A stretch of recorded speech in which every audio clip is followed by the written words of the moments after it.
बात बंगाल की करेंगे, बंगाल की सियासत की करेंगे, जो एक बार फिर रक्त रंजित हुई है। 48 घंटे के दौरान बंगाल में बीजेपी के 2 कार्यकर्ताओं की हत्या कर दी गई। दावा यह भी किया जा रहा है कि हत्या जय श्री राम बोलने पर की गई। बंगाल से और भी बड़ी खबरें सामने आई हैं। डायमंड हार्बर में हमले के बाद बीजेपी के पश्चिम बंगाल प्रभारी कैलाश विजयवर्गीय को Z+ बुलेट सिक्योरिटी दे दी गई है। ममता बनर्जी ने केंद्र सरकार के निर्देश पर दिल्ली बुलाए गए 3 IPS अफसरों को भेजने से इनकार कर दिया है और 17 दिसंबर से चुनावी रैलियों का जायजा लेने उपचुनाव आयुक्त 3 दिन के बंगाल दौरे पर जाएंगे। ऑल इंडिया मजलिस इत्तेहादुल मुस्लिमीन के चीफ बैरिस्टर असदुद्दीन ओवैसी भी जनवरी में बंगाल जा रहे हैं। क्यों जा रहे हैं, इस एक्सक्लूसिव रिपोर्ट में देखिए। ऐसी ही तस्वीरें होंगी, ऐसी ही तकरीरें होंगी। मैं इंशाअल्लाह ताला, अल्लाह मुझे जब तक जिंदा रखेगा, अल्लाह जब तक मेरी जिंदगी वफा करेगी, मैं पूरी कोशिश करता रहूंगा। लेकिन ना तो हैदराबाद होगा, ना ही चार मीनार का अहाता होगा।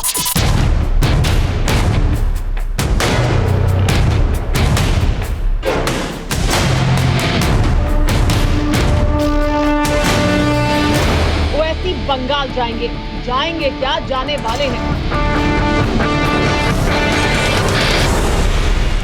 भाईजान ने मीटिंग कर ली है, क्या बंगाल के मुसलमानों से वोट की सेटिंग भी कर ली है। यूं तो ओवैसी बिहार में 5 सीटें जीतने के बाद ही बंगाल के सियासी मैदान में उतरने का ऐलान कर चुके थे, लेकिन अब सीरियस भी हो गए हैं। ये तस्वीरें देखिए, हैदराबाद की हैं।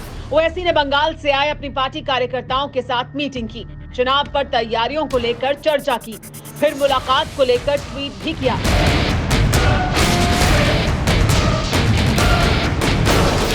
इतना ही नहीं, कहा जा रहा है कि असदुद्दीन ओवैसी जनवरी में बंगाल जा सकते हैं। ओवैसी लंबे वक्त से कोशिश कर रहे हैं, हर दांव आजमा रहे हैं, क्योंकि देश की सियासत में चमकना है, राष्ट्रीय पहचान बनानी है। इसीलिए जहां जहां चुनाव है, वहां वहां भाईजान की नजर है। वैसे भी ओवैसी में कौम के जज्बातों को भड़काकर सियासत में बुलंदी पर पहुंचने का पुराना हुनर है। इसी तरह ऐसी ही ओवैसी तकरीरें करते हैं। इन्हीं की बदौलत ओवैसी खानदान की 8 दशक पुरानी सियासत को हैदराबाद के दायरों से नेशनल पॉलिटिक्स में परचम लहराने का ख्वाब देखते रहे हैं। मैं किसी के माथे काम नहीं करता, मेरी पार्टी है, मुझे इख्तियार है अपनी पार्टी को फैलाने का। जिसे महाराष्ट्र के बाद बिहार में विस्तार मिला, अब बंगाल की बारी है, इसीलिए जबरदस्त तैयारी है।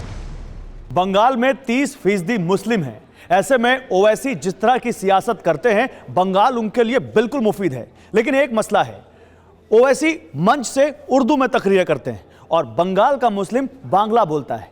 ऐसे में क्या भाईजान की बातों पर बंगाल का मुस्लिम भरोसा कर पाएगा? बंगाल के मुस्लिम वोट बैंक पर कभी लेफ्ट का एक छत्र कब्जा था। आज की तारीख में मुस्लिम वोट बैंक ममता बनर्जी की तृणमूल कांग्रेस के साथ है। बंगाल की करीब 100 सीटों पर मुसलमान वोटर हार जीत का फैसला करता है। सवाल यह है कि क्या ओवैसी बंगाल की सभी 294 सीटों पर चुनाव लड़ेंगे? क्या ओवैसी सिर्फ मुस्लिम बाहुल सीटों पर फोकस करेंगे? पश्चिम बंगाल में पहली बार चुनाव लड़ने जा रही AIMIM अहम सीटों पर ही फोकस करेगी। माना जा रहा है कि ओवैसी मुस्लिम बाहुल जैसे मुर्शिदाबाद, मालदा, उत्तर दिनाजपुर और कुछ अन्य सीटों पर चुनाव लड़ सकते हैं।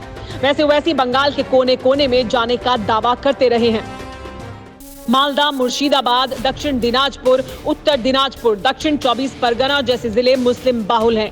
इन 5 जिलों में 60 से ज्यादा विधानसभा सीटें हैं। दक्षिण 24 परगना को छोड़कर बाकी सभी जिले बिहार की सीमा पर हैं। बिहार विधानसभा चुनाव में ओवैसी की पार्टी को 5 सीटें मिलने का संदेश इन जिलों में आसानी से पहुंच गया होगा।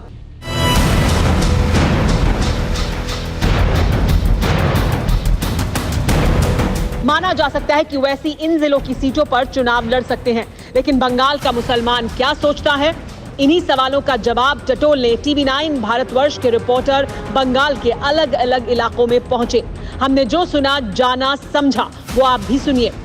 यहाँ पे वो सिर्फ आ रहे हैं पब्लिक को भड़काने के लिए। यहाँ का अवाम अच्छा से जानते हैं कि ममता दीदी का सरकार ही यहाँ पे जीतेंगे, 100% जीतेंगे। तो है ना, यहाँ देखिए 30% मुस्लिम का वोट है, उसको बिखरने के लिए वो आ रहे हैं। और कैसे आज बीजेपी जहाँ मतलब बीजेपी को डर रहता है वहीं ओवैसी उतरता है। वोट का तो एकदम बंटवारा होगा ही नहीं सर, इसके लिए आप इत्मीनान रहिए। तसफी बख्श ये जवाब है कि ओवैसी साहब को बंगाल में एक भी सीट नहीं मिलेगी सर।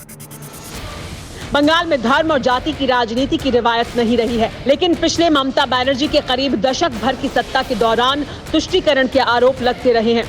मदरसों के इमामों के लिए वजीफा देना हो, सरकारी सिलेबस से भगवान राम से संबंधित पाठ हटाना हो या फिर दुर्गा विसर्जन को लेकर फैसला हो। इतना ही नहीं, एनआरसी और सीएए को लेकर भी ममता बनर्जी लगातार मुखर रही हैं। ऐसे थोड़ा ही चलेगा, हम लोग शांत करके रखा है, लेकिन कंडीशन एक है, कैब वापस लो, एनआरसी नहीं चलेगा।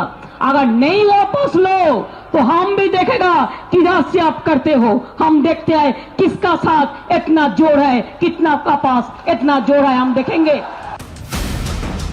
इफ्तार हो, ईद हो या कोई और मौका, ममता हर मौके पर अपने मुसलमान वोटरों के साथ नजर आती रही हैं। यानी बंगाल में मुसलमानों का सबसे बड़ा पैरोकार तो पहले से ही है, लेकिन ओवैसी इससे इत्तेफाक नहीं रखते हैं। ममता भले ही बंगाल के मुसलमानों के एक मुश्त वोट पर दावा करती रही हो, लेकिन ओवैसी जानते हैं कि बंगाल की आवाम उनकी झोली भी खाली नहीं रखेगी। ममता की राजनीति के इतर ओवैसी की सियासत अलग है, इसीलिए भाईजान मुतमईन हैं, पुरसुकून हैं और बंगाल का बाजीगर बनने की पूरी तैयारी कर रहे हैं।